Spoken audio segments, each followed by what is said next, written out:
मुझे बड़े खुशी हो गई कि मैं पहली बार इस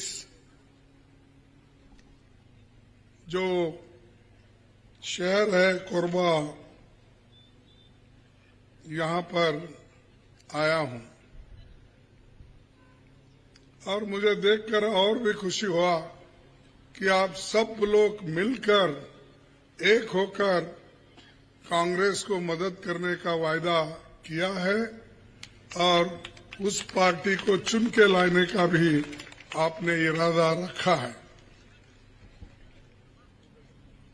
पिछले 3 चुनाव में भी ये आगे था और अभी हमारे अध्यक्ष ने कहा कि हमने 4 में से 3 सीट जीते थे, अब इस बार 4 के 4 सीट हम जिता के देंगे, ऐसा उन्होंने अभी वायदा किया। ये जो वायदा है और ये चुनाव है, ये बड़ा महत्वपूर्ण चुनाव है। ये इसलिए नहीं कि कोई एमपी बनता, कोई एमएलए बनता, कोई मंत्री बनता, कोई मुख्यमंत्री बनता। ये इसलिए जरूरी है कि आरएसएस और बीजेपी इन लोगों ने प्रत्यक्ष में और अप्रत्यक्ष में आदिवासियों को दबाने का काम किया है, दलितों को दबाने का काम किया है। महिलाओं को कोई हक उनके पार्टी में ना उनके विचारधारा में है। बात तो बढ़िया करते हैं, उनके जो आरएसएस की विचारधारा है उसमें स्त्रियों के लिए जगह नहीं है और मनु के शास्त्र के मुताबिक स्त्रियां और अस्पृश्य लोग दूर रहना चाहिए। ना उनको शिक्षण मिलेगा, समानता मिलेगी, ना उनको सम्मान मिलेगा। ये जो विचारधारा उनके पास है, उस विचारधारा को ही वो लोग बढ़ा रहे हैं। लेकिन हम कांग्रेस के लोग गांधी जी से लेकर नेहरू जी से लेकर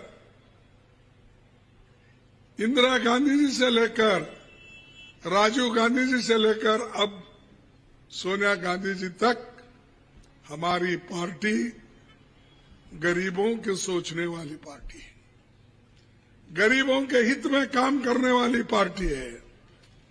सबको शिक्षण देना, सब समाज के लोग ऊपर आना, ये इरादा हमारे देश के आजादी मिलने के बाद जो नेहरू जी ने किया और यहाँ कोरबा जो यहाँ पर जो प्लांट है, इंडस्ट्री है, ये किसने बनाया? किसने बनाया? फिर मोदी बोलते हैं कि हर जगह जाते ही मैं ये करा, मैं वो करा। जब वो पैदा भी नहीं हुए थे उस वक्त नेहरू जी ने सैकड़ों पब्लिक सेक्टर्स किए, लाखों लोगों को नौकरियां दी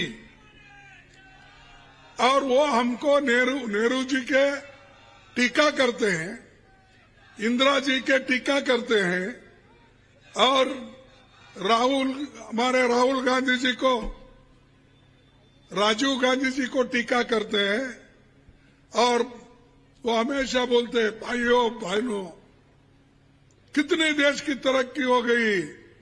आपके हाथ में जो मोबाइल है 140 करोड़ लोगों के हाथ में मैंने मोबाइल दिलाया। वो बोलते हैं अरे भाई ये तो राजीव गांधी की देन है, तुम्हारी नहीं। कंप्यूटर सिस्टम उन्होंने लाया, मोबाइल उन्होंने शुरू किया। तुम क्या करे, जो बड़े बड़े कारखाने हमने लाए, कांग्रेस पार्टी ने लाई, उसको बचाने के बजाय उसको हड़पने का काम किया। किसको दे रहे हो फायदा? अदानी और बड़े जो अमीर लोग हैं उनके हाथ में जा रहा है। इसीलिए इसको बचाना है और गरीबों के कल्याण के लिए अगर काम करना है तो कांग्रेस को वोट दो। अब देश को बर्बाद करना है, लुटेरों को लाना है, तो तुम्हारी मर्जी, उनके साथ जाएगी। उन्होंने, मैं पूछता हूं हर जगह, वो कभी गुजरात मॉडल बोलते, कभी कौन सा मॉडल बोलते, सब उनकी बड़ी बीजेपी वाले तारीफ में लगते हैं। अब भाई आप इतने अच्छे काम किए हुए, तो मैं पूछता हूं, अहमदाबाद में आप 13.5 साल मुख्यमंत्री थे, 10 साल से प्रधानमंत्री हो, 23 साल से आप हुकूमत में हो। क्यों वहां स्त्रियां पौष्टिक आहार से मर रहे हैं, बच्चे मर रहे हैं? सबसे कम अगर पौष्टिक आहार का फायदा मिलता है तो वो अहमदाबाद में, गुजरात में मिलता है। और हमको सिखाते हैं, देखो यहां ऐसा हुआ, वहां सब जगह जो अच्छा था उसका बिगाड़ने का काम आप ही ने किया। कहीं शांति रहती है तो अशांति करने का काम आपका है। और चुनाव, प्रजातंत्र में चुनाव होना, ये तो संविधान में लिखा है। पंडित जवाहरलाल नेहरू जी और डॉक्टर बाबा साहब अम्बेडकर ने संविधान बनाकर विदेश में मां बहनों को वोटिंग का अधिकार नहीं था, लेकिन यहां पर आजादी मिलते ही, संविधान बनते ही महिलाओं को अगर अधिकार मिला है, वो भारत में मिला है, हिंदुस्तान में मिला है। हमने ये काम, जो आदिवासी है, दलित है, किसान है, गरीब है, अल्पसंख्यक है, उनके लिए तो तुम कुछ काम नहीं करे। अब आदिवासियों की याद आ रही है। अब ये 2-3 साल में वोटों के लिए हर जगह जाना, तुम बनवासी हो, तुम ये हो। अरे हम तो आदिवासी है। मैं तो पार्लियामेंट में बोला, आप सुने क्या? नहीं। मेरे को कोई बोले कि बाबा साहब अम्बेडकर में इतना, उनके ऊपर इतना अत्याचार हुआ और इतना हरासमेंट हुआ, बहुत कुछ हुआ, लेकिन वो इस देश छोड़ के बाहर जाने का कभी नहीं सोचे। वो एक बहुत बड़े इकोनॉमिस्ट थे, लॉयर थे, लेकिन उन्होंने इस देश को छोड़ के जाने का काम नहीं किया। वो मैंने हमारे इनको पूछा, कौन हमारे डिफेंस मिनिस्टर अब है, राजनाथ सिंह जी को, और वहीं पर मोदी साहब भी बैठे थे। वो भाषण दे रहे थे, इंटरवेन कर रहे थे। तो मैं उनसे पूछा, राजनाथ सिंह जी, डॉक्टर अंबेडकर कहां जाना? डॉक्टर अंबेडकर को यहां के भूमि पुत्र है, आदिवासी है वो, ये जमीन हमारी है, तुम जाओ, जाना है तो बाहर जाओ। मैंने ये ओपनली इसलिए कहा, मेरे गुस्सा है, बाहर जाओ। कहां जाना? हम तो यहां मरे पड़े हुए हैं, ना हमको विद्या मिली, ना हमको पैसा मिला, ना हमको जमीन मिली, ना हमको कपड़े आंख के ऊपर नहीं मिले, हमारे को सर पे छत नहीं, कुछ नहीं, और हमको आप बाहर जाओ बोलते हैं और आप मजे कर रहे हैं हमारे मेहनत के ऊपर, हमारे कमाई के ऊपर। आप जिंदा हो और हम जो जिंदा रखे आपको, हम ही को बोलते तुम बाहर। तो ये आप सोचना है, ये लोग बैठकर गरीबों का शोषण कर रहे हैं और कुछ भाषण जोरदार दिए तो पेट नहीं भरता उससे। भाइयों और बहनों, मैं आपके लिए हूं, आपके दुख में हूं, गरीबों के लिए मैं पैदा हो गया हूं, ऐसा बोलते हैं, लेकिन किए क्या गरीबों के लिए? जो अदानी के लिए किए, उसका 10 पैसे भी अगर आप आदिवासियों को करते तो बहुत से बच्चे आज पढ़ लिख कर बाहर आते थे। 10 पैसे आप उसको एयरपोर्ट बेचे, खान बेच रहे हो, कोयले की खान, आयरन खान, पानी, पोर्ट, एयरपोर्ट। अगर अच्छा रास्ता है तो टोल वसूली के लिए ऐसे लोगों को देना, अमीरों को, सब कुछ। और हम कमा के दे रहे हैं।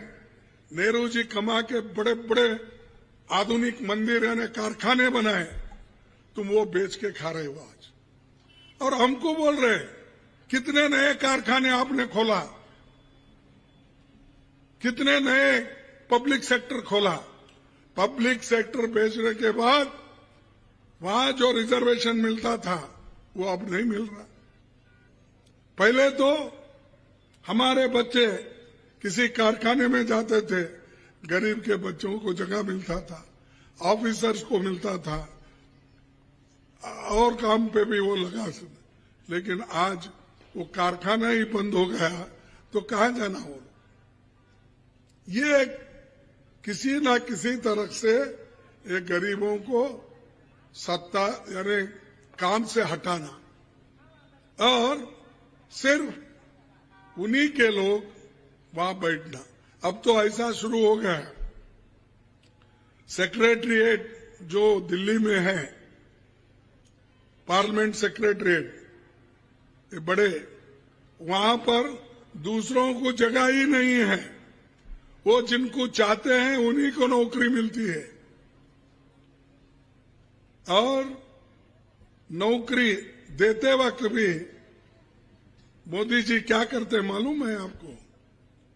मोदी जी जो अपॉइंटमेंट करके, पहले आप बहुत से लोग यहां पर सरकारी नौकरी में होंगे, उनको मालूम है क्या आपके नौकरी के अपॉइंटमेंट ऑर्डर देश के प्रधानमंत्री बांटते थे। अब सच बोलिए, वो अंडर सेक्रेटरी सेक्रेटरी से टपाल में आता था, देखकर खुश होता था, लेता था। यहां खुद प्राइम मिनिस्टर एक 4000 नौकरी दिए तो वो पूरा बांटते फिरते। हाँ 2 नहीं, वो तो 2 करोड़ देने का वायदा किया था, वो तो अलग होगा।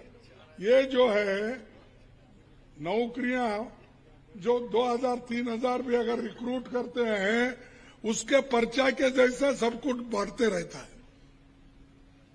अरे वो तो काम है, काम वो है 30 लाख नौकरियां इस देश में खाली है, वो भर्ती करो। उसमें आदिवासियों को नौकरी मिलती है, दलितों को नौकरी मिलती है, प्रमोशन मिलता है, और वो मजबूत होके अपने फैमिली का, अपने कुटुंब का, अपने बच्चों का पालन पोषण वो कर सकते हैं। लेकिन किसी को परमानेंट नौकरी नहीं मिलना, ये उद्देश्य से बीजेपी काम कर रही है, यही उद्देश्य से आरएसएस उनको सपोर्ट कर रही है।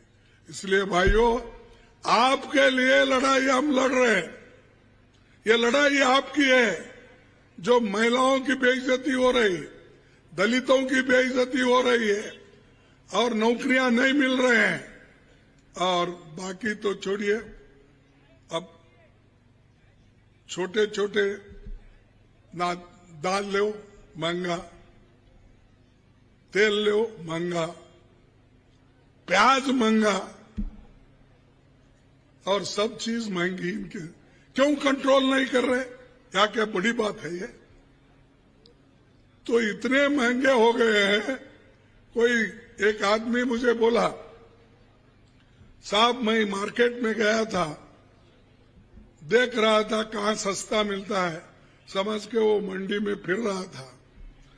जरा अच्छा एक दुकान देखा, वहां पर जरा लाल लाल ये अपने प्याज का ढेरा डाला हुआ था, उसको छूने गया तो वो बोला मत छुओ इसको, अगर तुम श्वास भी लेंगे उसका पैसे देना पड़ेगा, अगर उसका बांस भी लेंगे तो पैसे देना पड़ेगा, तो इसीलिए वो बहुत महंगा है, तुम जाओ। ऐसी स्थिति, अरे प्याज नहीं मिल रहा, दाल नहीं मिल रही, क्या सरकार बना रहे हैं? और हर जगह जाके भाषण करते हैं। अरे म्युनिसिपैलिटी में भी जाते हैं तो भाषण करते हैं इलेक्शन का, जिला पंचायत में जाते हैं वहां भी भाषण करते हैं, एमएलए इलेक्शन में जाते हैं वहां भी भाषण करते हैं, एमपी इलेक्शन तो छोड़ो, ये मेरा इलेक्शन बोलते हैं, एमएलए इलेक्शन को भी ये कहते हैं मेरा चेहरा देख के वोट दो। जिला पंचायत के इलेक्शन में कहीं गए तो मेरा चेहरा देख के वोट दो। अब एमएलए इलेक्शन में भी तुम्हारा चेहरा देखना, एमपी इलेक्शन में भी तुम्हारा चेहरा देखना, जिला पंचायत और म्युनिसिपैलिटी में अगर तुम्हारा चेहरा देखना, कितने बार तुम्हारे चेहरे दिखाएंगे भाई? क्या हर जगह चीफ मिनिस्टर बनने वाले हो? कारपोरेशन इलेक्शन में मेयर बनने वाले हो? प्रधानमंत्री की जगह मिली है देश के सुरक्षित रखने के लिए, देश को मजबूत बनाने के लिए, महिलाओं को शक्ति भरने के लिए, बच्चों को विद्या देने के लिए, आंख पे कपड़े देने के लिए, सर पे छत देने के लिए, वो काम करो। वो सब छोड़ के हर जगह मैं हूं ना, मैं हूं ना, मैं हूं, क्या हर जगह तुम जिला पंचायत अध्यक्ष बनेंगे? हर जगह तुम चीफ मिनिस्टर बनेंगे? हर जगह तुम ही जाके अपना कॉरपोरेशन का मेयर बनेंगे? बताओ। और इसीलिए आप आजकल हर जगह जाते हैं तो भाई, क्योंकि वहां का बीजेपी का कैंडिडेट अगर गलत है, अगर वो काम नहीं करा, लोग जब गालियां देने शुरू करते हैं तब वो क्या कहते हैं, मेरे तरफ देखो, मेरी सूरत देखकर आप वोट दो, मोदी के लिए दो बोलते हैं। मोदी को कितने बार देना? एक बार, दो बार, तीन बार, बार बार मोदी को देख के तो ये दशा हमारी हो गई। नोटबंदी में सारे गरीब बर्बाद, और कहा 15-15 लाख आके गरीबों को बांटता हूं। कहा है भाई? मिला यहाँ 15 लाख आप लोगों को? नहीं मिला। प्रधानमंत्री बोले हैं, कैसा नहीं मिलता? आप लोग झूठ बोल रहे लेके। हाँ, नहीं, प्रधानमंत्री कैसा झूठ बोल सकता भाई? आप ही बोलिए। झूठ है? अच्छा छोड़ो, एक झूठ। प्रधानमंत्री ने कहा हमारे नौजवान बच्चों को, युवकों के लिए हर साल 2-2 करोड़ नौकरियां दूंगा। मिला? नहीं मिला। वो कैसा? ये क्या बात कर रहे हैं आप लोग? देश का प्रधानमंत्री ऐसा झूठ बोलता है? फिर उसके बाद किसानों के लिए बोला, मैं 3 साल में आपकी आमदनी डबल करूंगा। हो गई आपकी आमदनी डबल। अब ये झूठ, तो मोदी झूठ बोल रहे या आप झूठ बोल रहे? क्या मैं पूछ रहा हूं वो सही है? बोलिए। तो ये इतने झूठ बोलने वाले झूठों के सरदार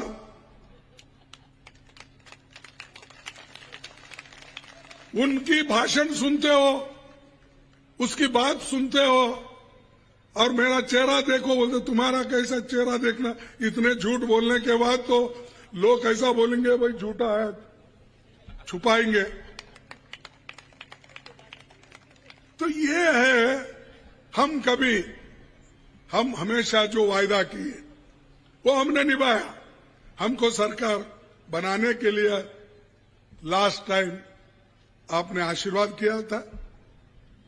आपके सभी मुद्दे हमने निभाया, और उतना ही नहीं, जो कुछ हमने कहा वो करके दिखाया।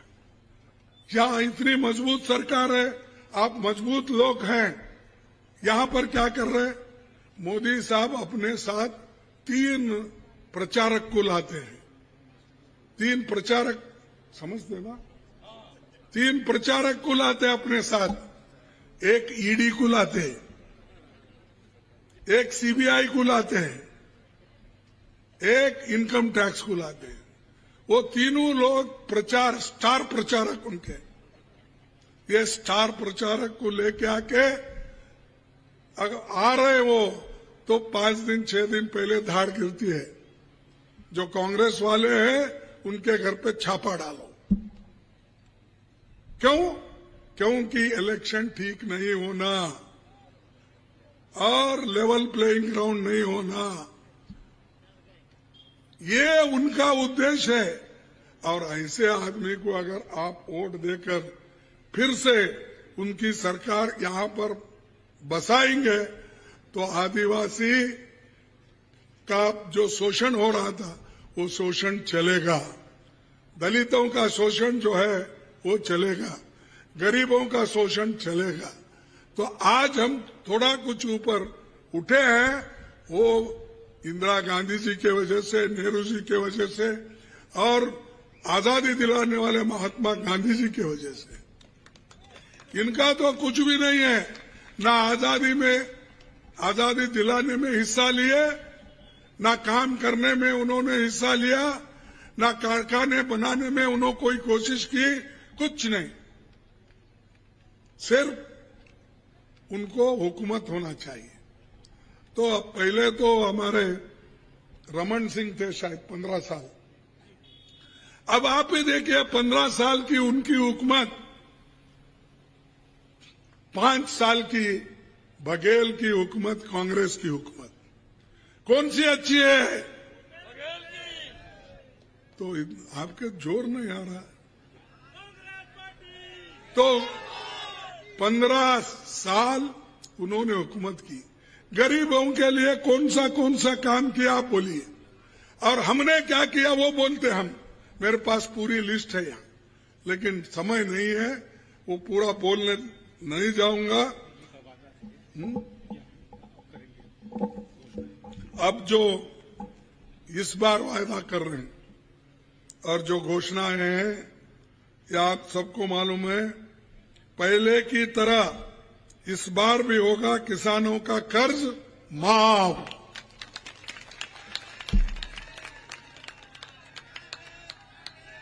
अब धान का मिलेगा 3,200 रुपए प्रति क्विंटल,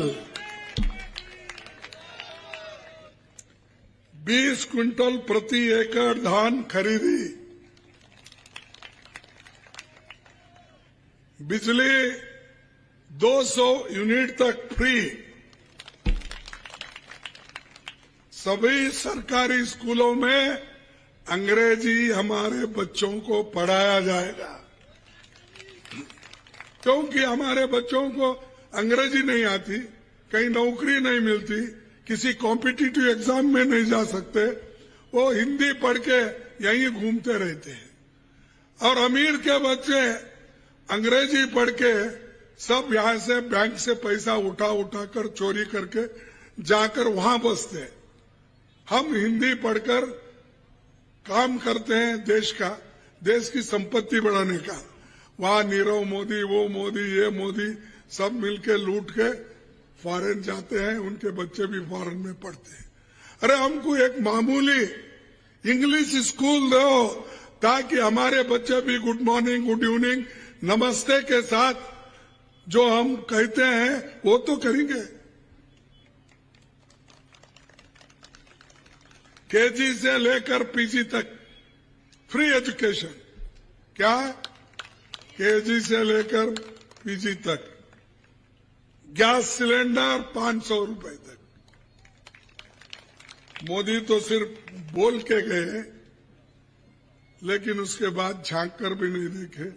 हम 500 रुपए में मिलेगी हमारी सिलेंडर। उसके बाद तेंदू पत्ते की प्रति बोरा में 6,000 रुपए और 4,000 रुपए बोनस।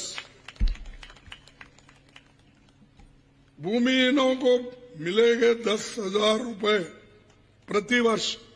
जिनके पास जमीन नहीं है, लैंडलेस है, उनको 10,000 रुपए प्रति वर्ष मिलेगा। 17,50,000 गरीब परिवार को हम मकान देंगे। ये छोटे मोटे जो बिजनेस, जो जंगल में जो छोटे मोटे काम करने के लिए जो एमएसपी देते हैं, लघु वनोपजों की एमएसपी पर मिलेंगे अतिरिक्त 10 रुपए प्रति किलो। उसको भी 10 रुपए हमने ज्यादा बढ़ाया है। उसके बाद अब 10 लाख रुपए एक का मिलेगा मुफ्त इलाज। एक को 10 लाख रुपए तक मुफ्त इलाज। सभी सरकारी स्कूल में बनेंगे स्वामी आत्मानंद स्कूल। दुर्घटनाओं का इलाज मुफ्त। सहायता समूह का भी होगा कर्ज माफ। और जातिगत जनगणना कराई जाएगी और सभी गरीबों को ये मालूम होगा, क्योंकि जो बैकवर्ड क्लास के लोग हैं, पिछड़े लोग हैं, उसका पूरा वो जनगणना में हमको इन्फॉर्मेशन मिलेगा। उससे ये मालूम होगा कौन से जाति में कितने लोग ग्रेजुएट है, कितने लोग पोस्ट ग्रेजुएट है, कितने लोग नौकरी में, सरकारी नौकरी में है, कितने लोगों की आमदनी क्या है। ये सारी चीजें जातीय गणना में बैकवर्ड क्लास का हो या दूसरे कम्युनिटी का हो, वो आएगा। माइनॉरिटी का आएगा, शेड्यूल कास्ट को आएगा, शेड्यूल ट्राइब्स का आएगा, बैकवर्ड्स का है, सबका आएगा। उसके ऊपर फिर हम प्लान करेंगे किसको किसको क्या करना, कौन से उद्योग को कितना सपोर्ट करना, ये सब करने जा रहे हैं। तो इसको मोदी जी अपोज कर रहे, मोदी जी अपोज कर रहे और वो कभी इधर बोलते कभी उधर बोलते। वो शाह ये बोलते हैं हमने कभी अपोज नहीं किया बोलते। मोदी बोलते ये ठीक नहीं करने का, तुम लोग बैकवर्ड को डिवाइड कर रहे, शेड्यूल कास्ट को डिवाइड कर, ये कहते हैं। इसीलिए मेरे को अभी चिट्ठी आ रही, मेरे को बोलना बहुत था, लेकिन मेरी हवाई जहाज अपना नहीं उड़ता, तो इसीलिए मैं भी परेशान, फिर आपको भी परेशान नहीं करना चाहता हूं। हम सब मिलके मोदी को परेशान करेंगे। सबको धन्यवाद। जय हिंद, जय हिंद, जय हिंद, जय कांग्रेस, जय कांग्रेस, जय कांग्रेस। आप सबको धन्यवाद और नमस्कार।